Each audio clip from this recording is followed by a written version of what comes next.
All right, so speaking of the Hail Empire, the Empire. why don't we get into their societal structure as we have it now? Well, I could start. In days past, they were Empire, but not anymore because the dragons fricked it up, as they always do. Those damn dragons. But yeah, so basically, normally they are as we say again, they are isolated, very isolated in the bottom parts of the ocean or the top parts of the mountain. But they can be chilling with a wife or husband. I don't think they marry. I mean, obviously they're like, we need our species to progress. Well, they do mate. And so what they'll do is the mates will stay together to raise their child to a certain age, and then It takes 50 freaking years. Yeah, they might split, or they are individuals and they can easily stick together if they want, but it's not in their goal to really just socialize. It's not they don't even want to do that. They have a want to interpret the world and think about it. And so that just doesn't include talking. They're introverts, Yeah, I just introverts. imagine you walk in, you just see the female and the male just sitting there, just not even talking to each other at dinner. Yeah. With the baby storm giant just being a dumb baby storm giant. What could it mean? He's smathering potatoes over his face. What could it mean? He's gonna kill someone. I mean, obviously they're not just looking into every little thing that happens, although that's how we're joking. But they do look into a lot. Yes. Okay, yeah. So they are solitary in general, but it actually is said that they occasionally have storm giant parties. Basically, they have these big gatherings of storm giants. Game nights. It's amazing. Yeah, game nights, and they'll socialize basically, and they'll share omens with each other, discuss about the recent omens. It's it's oh, did you see that volcano go off? Oh my God, I saw that too. What did you think it's about? Yeah, and they'll also invite other creatures too, like mortals, even dragons and other stuff. Yeah. It's really funny. It is. Yeah. All right, so they are solitary. They don't have much of a social structure or society, I guess. But giants in general adhere to a very unique social structure that is very cool and very specific to giants, and it's called the Ordning. You heard about the Ordning? Partially. All right, well, I'll go into it then. So the Ordning in general, in terms of all giants, is a hierarchy. It's just how they establish who's in charge, who's superior, who's inferior. It's the Ordning. This is how they do it. And so if you think about the Ordning is basically a caste system. So for those of you that have never heard of something like a caste system, it's basically you have certain groups of people that are in a certain level of power just because they're in that group. Feudalism. Yeah. So feudalism would have a king and a queen at the top. You got peasants at the bottom. So the Ordning for giants is like a feudalistic situation or a caste system, but it's on an individual basis. So what that means is every single giant is superior or inferior to others. None of them are equal to one another, right? So let's say you have peasants. Instead of there being peasants in the Ordning, you just have peasant number Gerald. 200. Yeah. You just have Gerald. Gerald is the lowest giant. Really? And then Jeremy is above him. I don't know giant names like Normagunder. Wait, so I don't know. Jormungandr. That was I guess he is a giant actually, technically. A Jotun. That's actually another They name always for got those giants in Nordic D&D. names. You know what I'm saying? Well, no, actually, giants in D&D are based off of Norse mythology. Well, that makes sense why their names are like and that. another name for giant is Jotun, which is the actual name of Nordic giants. Jotun. Oh, cool. Yeah, so pretty cool. Sweet. Okay, but so the Ordning, so that's a basic what the Ordning is. And so the Ordning, in terms of all giants, does separate each type of giant in a hierarchy. So storm giants are at the top of the hierarchy. So every storm giant is technically superior by rank than all other types of giants. So, and I don't have the exact order in my head, but you have hill giants at the bottom. Hill giants are just and then maybe frost giants, and then anyway, you got cloud giants, you got wood giants, you got all these different types. I'm pretty sure it's wood giants I think are gone, but yeah, wood giants kind of they're actually not granddaddy's kids. Yeah. So he was pretty pissed and killed them all. Right. But anyway, so you got all the types of giants, and they're all in this hierarchy of the Ordning. and the storm giants are at the top. Now we can get into the specifics of storm giants. And so how do you separate each individual storm giant from the others? Because they're all storm giants, right? So you'd think they're all equal. No, they're not. They still separate on an individual basis. And so every type of giant determines who's in charge and who's above others based off of a specific type of ordning. Wait, so you're telling me like a baby storm giant just outranks like the most elder cloud giant? Yes, that's exactly what I'm telling you. Like the baby's just laughing. It's like, all right, guys, we gotta pay we gotta pay him respect. He's just a freaking baby. He's just doing stupid. That's so funny. That's exactly right. So, yeah, the lowest storm giant is higher than the highest of any other giant. Isn't that like mega racism in giant culture? Yeah, I'd say so. Dang. But this is not unusual in D&D or medieval times. It's pretty bad for D&D though. Yeah, I mean, D&D obviously is a very different world than the real world because there actually are superior different types of species. You know what I mean? And there's literal gods, right? Like there's all these things that exist in D&D that don't necessarily exist here and make a big difference. But we're not going to get into that. But yes, it's very racist by our real world standards. Okay. So, what is the specific ordning that storm giants use? It is the Ordning of Omens, which is why we've already talked a little bit about omens.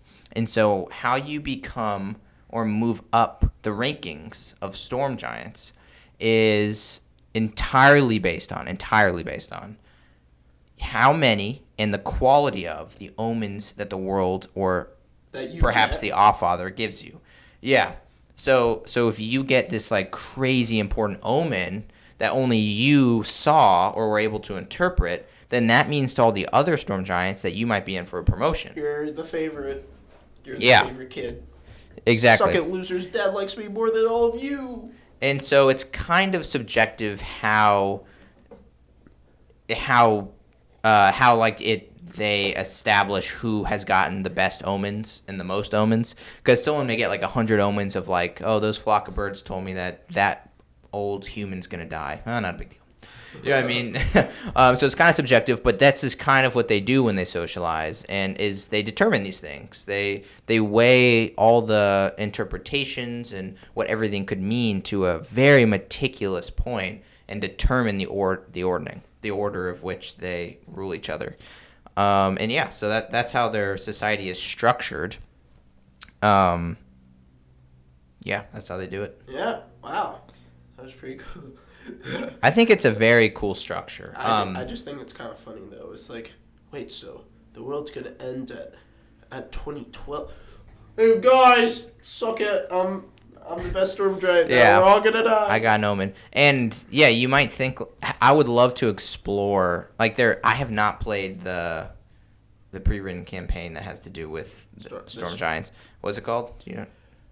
It's like the Storm Kings. Yeah, anyway, I haven't played that, so I have no idea what that's about. Maybe it's about what I'm about to say, but I would love to kind of explore this ordning. I know it has to do with the ordning and how the ordning got like broken and blah blah blah.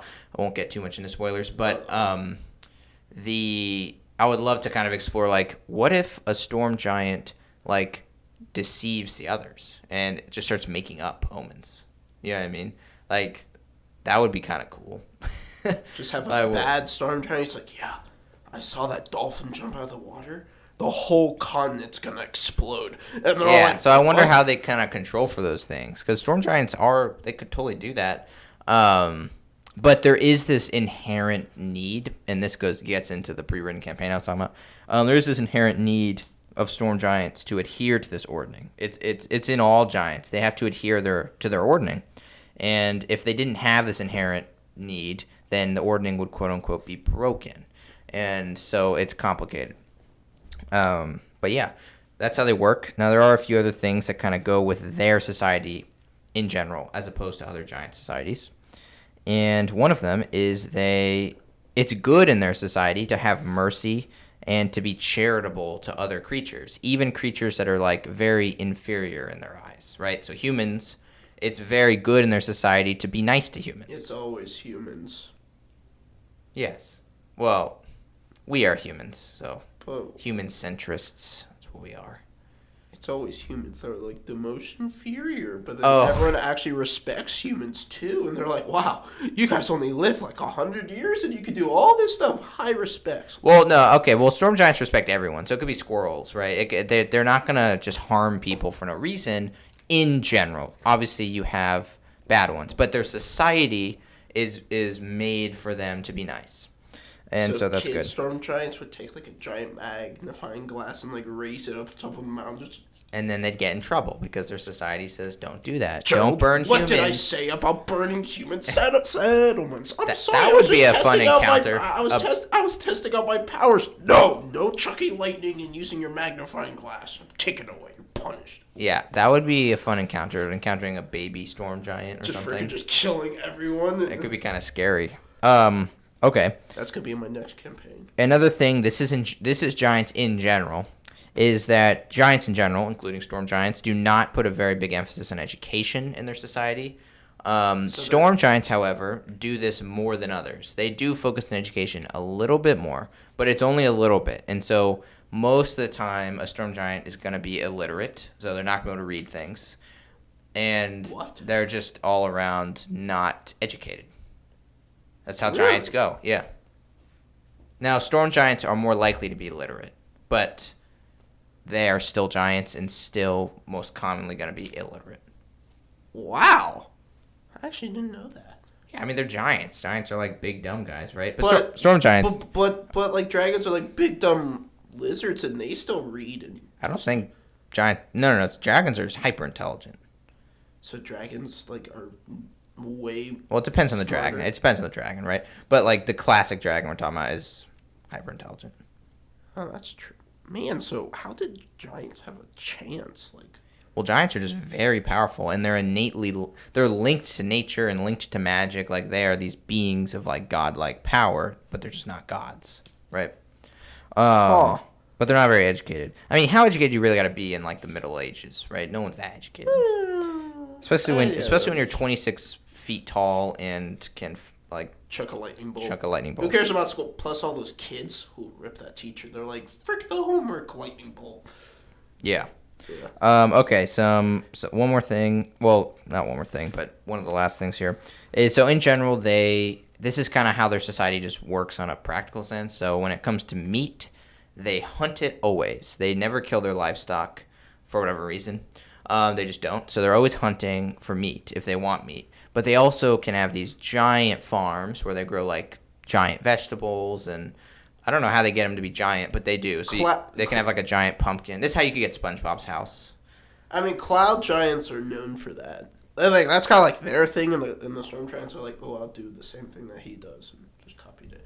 I think they're more into like the livestock. Like, I got a big chicken, and he handed me like a horse-sized egg. Yeah. So they could do that. Also, storm giants are actually the giants that are known for taming rocks. Sounds like a fun fact. Okay. I mean, we were talking about their livestock and stuff, so like, they got. This is their society. They got like a big. They probably got a big chunky cat too. Like their family household. They got the rock, Phil, or a rock Gunther. I don't know, just chilling in his cage, and then you got the big cat that's the size of a. Yes, they could. Yeah, any other creature, they can have big creatures around them. They're not going to have a normal sized cat because they wouldn't be able to take care of it. They would have like a buffalo sized cat. Yes, they would. Okay. So in general, those were some specifics, but their main society is all about this ordning. It's what they are, the Ordining of Omens. And this ordning is interesting because it keeps them in line, but and is generally seen as a good thing and something to promote and just keep on going because it provides structure to their society.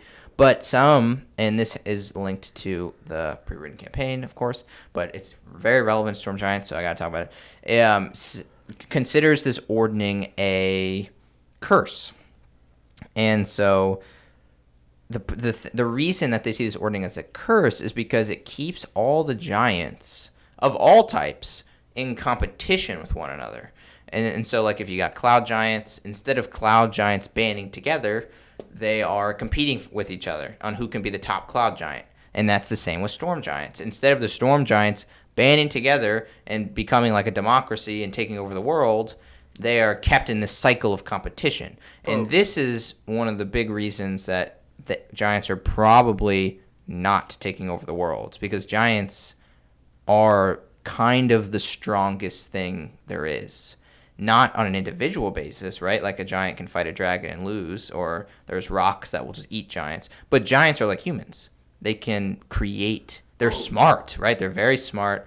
They're very big monkey strategic. Yeah, they are giant strong together. Exactly, right. If they work together, that's unknown. That's the limitless power as a giant. Because not only are you this huge, powerful being on your own, if you work together like humans work together, they would take over the world. Well, they did actually take over the world. They did. This is sort of a fun fact. Their dad, who went to got milk, said, "Haha, giants, you disappointments. I'm going to give you a curse where you have to watch humans and elves make kingdoms while you can't." So that's why they have this entire thing of omens. Yeah, the Ordning is a curse, in a way. It is a curse. It is, in a way. Big boy. Now, if they lose the curse, it can be chaotic. But, yeah. That's their society. What propels, what makes them go? It's like, you wake up in the morning. What makes them want to adhere to the Ordning? Yeah. Yeah, okay, good question. I kind of touched on this, but I'm glad you asked, because this is kind of a weird question. It's like, well, why are they even doing it, right? Yeah, why can't they just say, why don't we just take over the world? Yeah, and then you also, because in the Storm King's Thunder, or whatever it's called. Yeah, that was it. Oh, okay. It talks about the Ordning breaking and all the repercussions of that. And so it's like, well, what exactly was broken? Society is a social construct, right? Like, they just stopped. But this is where D&D is different than the real world, right? Societal structures are not always social constructs. In this case, the Ordning is not a social construct. It's a magical drive within all giants, and they basically don't have a choice, right, other than to follow it. But in their mind, it's not like they're being forced to do anything. In their mind, they just want to. And so it's kind of like our need to play D&D. Like, some may call it a curse because it means we do nothing except play D&D because it's addicting. And it eats your money. But to us, it's just great, right? It is, yeah. Yeah. But yeah, so that's kind of how the Ordning works. It's just an inherent drive, like anyone has inherent drives. And if it breaks, all that means is that drive goes away. And now you have giants like, I ain't going to do that. Why don't we just, make a kingdom? And everyone's like, why didn't we just do that to, begin with, Yeah. And so you can imagine a society of storm giants where they're kind of like frost giants, where the strongest one takes over. And then they start acquiring, they team up, and then you have this kingdom where the strongest rule the weakest. But that can't happen under the Ordning because all the giants have this drive to base their society off of omens, not off of not whatever they choose. It's off of what they have been assigned. And so storm giants are omens, and there's nothing else that will form their society except omens. Does that make sense? Yes. Good. Okay, let's move on to enemies and allies. So, the big enemy is they don't like dragons. We kind of touched base because dragons freaking ruined everything. Well, it depends on the type of dragon. Yes. Here are really the only two types that they like, silvers and bronze. Basically, the two dragons that rest in the two places that storm giants are. Yeah. So silvers are just always super nice, and the giants will invite them over, and the dragon will invite them over, and they'll play games and they'll talk about stuff. Yeah, it's super funny.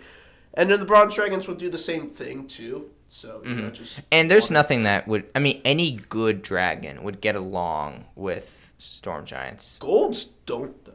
They don't get along? I thought it was just that they just don't really have interactions. That, but golds also think storm giants with their omens type of crap are they're stupid.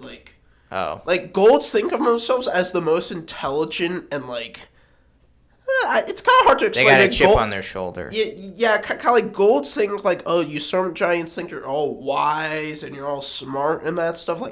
no, you're not. Like Gold's like, okay, no, you're so not. maybe they don't. You think I don't see a storm giant though looking at a gold dragon and really caring. No, I mean they don't really care, but gold dragons, they don't like. Like if something leaves a storm giant alone, then the storm giant likes them. Has nothing against them. That's all a storm giant. I mean. Yeah, I mean the gold doesn't like dislike storm giants, but gold's like. I guess if like they're like, all right, you think you know. If there was open disrespect, that could be problems. Okay, so bronze and silver are the two dragons that you're gonna be that storm giants will be friends with. But then bad dragons. The red ones. It's a big feud. No, they do not. I mean, I'm pretty sure the Metallics even fought in the big war. It was just it was all dragons versus. Yeah, there's not a ton of information on the big war, but just it as a concept sounds awesome, which we already talked about, I think. It's kind of cool how it ended. So it ended in a stalemate because both gods are like, all right, our kids are just killing each other, so how about we end it in a tabletop game? Right? So they play the game, and it was a stalemate. And that's when the dragon god was like both Bama and Tiamat. So the reason why the dragons wanted peace was like, oh, we're about to get into a civil war between the chromatics and the metallics. I see. So let's not have the giants just kill us both. So they ensued for peace, and that's kind of like so. Technically, the chromatics and the metallics did fight alongside each other. Nice. As dragons. Yeah. And the only thing powerful enough to fight that army were the giants. Yep. And so basically, chromatic dragons. Storm giants do not like them because they're mean and they're dragons. They ruined their empire, made their dad disappointed in them. Yeah. So they're salty. So that's dragons. So that is very linked to giants in the ways we said. In terms of how they interact with humanoids, so we already kind of talked about this, but they see humans as weak, primitive, and these like delicate beings. Delicate creatures. Yeah, like these fallen, minuscule and pitiful creatures that are just there to be like pitied and like just try not to step on them. I'm sorry. You know what I mean? And it also pertains to elves and any small humanoids. Did I say humans? Yeah, I mean humans is true, but anything small and humanoid, they just storm giants look at them and look at their short lives and they're just like, sorry buddy. Yeah. I'm pretty sure elves actually live longer than storm giants. Storm giants only live like 600 years. Okay. So maybe they'll look at elves and just say, well, you're tiny. Yeah. What can you really be doing with that size? But so this has implications in that they do not respect the power of humanoids at all. So you could have this ancient, elven king. Storm giants do not care. They don't see that king as anyone with any power or anything worth respecting. It's like us to a queen ant. Exactly. You're like, all right. I care less. I recognize you're in control of everyone, but you're not in control of me. And don't let my kid find out. He'll freaking like zap you. Oh yeah, we're back to that. That's a fun encounter though. Yeah. So if any small humanoid attempts to impose their quote unquote power on a storm giant, it is said that they're doomed to fail. They're doomed to it's not going to happen. A storm giant will not only completely resist that, but come back with a hailstorm of retaliation. You are nothing. You're just an insignificant. Well, they'll just be like, "What are you trying?" And they'll just like wipe out your city. The king is like, "You suck. You think your omens are cool? I'm better than you." The storm giant's like, "You're an insignificant stain. You hear me? You are nothing. You are just a speck in this world. I could eviscerate you with one wave of my hand." Yeah, or they might just say, "I've seen the future. You are doomed to be killed by your wife, honey." And then they just seed paranoia in the king and all this stuff. Oh, the king is. But they're probably right. They're probably telling the truth. Well, it's true because he caused the paranoia. He's like, yeah, like that's right. Oh my god, that would be insane. It's like the Emperor's super paranoid because Storm Giant told him like all your brothers and your family members are gonna kill you. Yeah. And then all of the family members like, well, I don't want to get executed, so they kill him before they. Yeah, the Storm Giant just says all but one family member is deceiving you. All but one. And the paranoid's like, which one is it? Just freaking messing with him. Yeah. That's amazing. Then he would probably, if I was the Emperor, I'd just be like, well, everyone's dead. I'm sorry. Well, exactly. Or I just resign. Anyway, yeah. So that's how they view your players and anyone similar to your players. Also, a pretty fun one. Since they're underwater, they actually have a special attachment to merfolk and Tritons, because merfolk and Tritons, actually, a lot of humanoids treat storm giants as literal gods. Mm-hmm. People will pray to them and stuff for like guidance. And Tritons, their backstory is they're on a water crusade. They are the Templars of the deep. And they go on crusades, and they're like, go on the crusade, storm giant, you're awesome. And he's like, no, I gotta think. And they're like, we must take the Waterland. Come on, lad. You must join us on our great crusade. And he's like, no, I'll just sit here and think. Yeah. No, please go on the crusade. Well, they're not like they're not mopey. There are a lot of creatures that are like that. Yeah, they're not. I just imagine storm giants like Squidward. Yeah, I do not whatsoever. I'm just kidding. Okay. No, they're more like these beings that are very boisterous. They're like, what could that mean? I must think. What could this crusade And then, like, if a merfolk comes up and is like, join us, Go they'll be like, crusade. be gone. No, I do not have time to talk with you. Also, they just don't care. They're like, do you think I care about your crusade? They're like, go on a crusade. Yes, but I'm saying, like, the way they act isn't like, I'm too busy sleep. That's not what they're doing. It's like, I don't have time for this. Leave. Be gone. Yeah, be gone. Yes. Be gone is the word. Yes. Whoever says be gone, you know that they got some power. They got that be gone energy. The be gone energy. Yeah. Yes. Okay. Yeah, but yeah, that's enemies and allies for storm giants. Well, no, one more thing. One more. It's Women. Out of all the other giants, they do get along the best with cloud giants. We'll just say that. Oh, they also think hill giants are freaking stupid idiots. Because they are. But yeah. I mean, yeah. Yeah. It is also kind of sick, like, in the battle of the... So basically, the big dad dude, he had his kids, which are, like, the first of each race. Like, they can live up to 1,000... They're actually immortal. Every time a giant has a kid... It dilutes the purity of the blood. But talked about... So they live not as long. Yeah. Yeah, so they talked about this battle between the elder brothers of each giant race taking on the first ancient red dragon. And I was like, that is one sick freaking battle. You got over here the storm giant just chucking lightning bolts. Like, a gargantuan ancient dragon. He's like freaking like 5 times the size of these giants.